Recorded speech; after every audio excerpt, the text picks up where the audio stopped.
Back and let's talk about the energy prices, which have continued to gain on the higher side, 3% up in the previous week, and we are holding around 3-year highs for the crude oil prices, 6.5-year highs for the heating oil, and the natural gas prices also are at a 2019 highs. The markets have seen a pent-up demand coming back, and that clearly seems to be supportive. But all eyes on the OPEC allies' 1st July meeting. That is when we will understand on how much of a further easing on curbs on output will the OPEC does. Joining us to talk further about that is Peter McGuire of XM Australia. Peter, hi, thank you for joining us. On the crude prices first, and what are your expectations from the OPEC meeting? Well, good afternoon, Manisha. I think I'm not expecting any real surprises. I feel as though that they've got to be very happy, Manisha. We've got WTI cracked through 74. We've got Brent over 76. So from a price perspective, we've got a lot of very, very, very happy producers and a lot of very unhappy consumers, Manisha, especially in India and other developing markets. As of now, the world's going with the fact that OPEC and allies could increase, production in August by 500,000 barrels. What would that mean for prices? Anything more or less than that? What do you see a reaction coming in? Well, that's the point. The 500,000, everyone's, I think, very much aware of it. I think it's already baked into the price.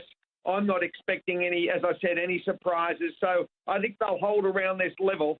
It hasn't been a great trade from a trader's perspective to make a lot of money out of it because it's just edged up higher. It hasn't seen those big whipsawing that we've experienced in the recent months. So I think it'll just move on, a little bit further upside from here. It might give up $1 or so, but I think at the momentum, Manisha, we'll see an $80 handle. I wouldn't be surprised for Brent come in July. I can't give you a date of that, but it's only $4 shy. And I think that overall demand, the inflation story, US dollar, and all of those ingredients, and the demand picture, I wouldn't be surprised to take an 80 out sometime in July. It may go in August, but I think it's a little bit further upside from here. Peter, also, how do you see the reaction that we've seen from the U.S. shale output? I mean, we've seen the rig count continue to increase. Not exactly, we haven't seen the production increase in the same correlation, though. No, we haven't. We certainly haven't to what we experienced back in 19, Manisha. But look, if you increase rig count, you may, you'll ratchet up as far as production numbers. They've got to be very happy. I mean, these guys, remembering, you're not making this at $35 a barrel. You're getting nearly $75 a barrel. So you're very, very happy. The demand picture.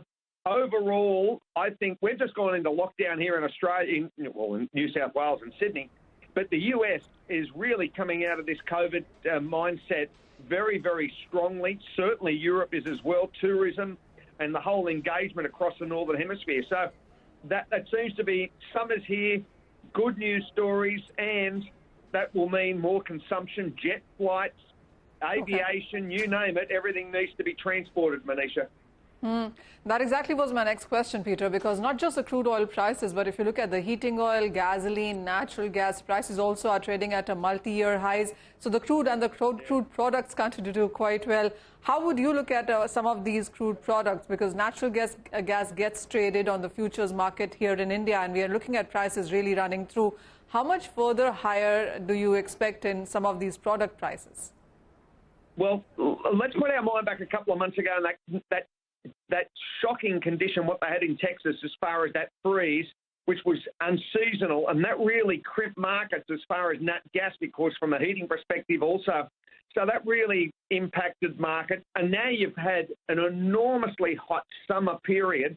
Only in June, the heat waves across California, as you know, it's probably the 6th largest economy in the world, California, 40 million people.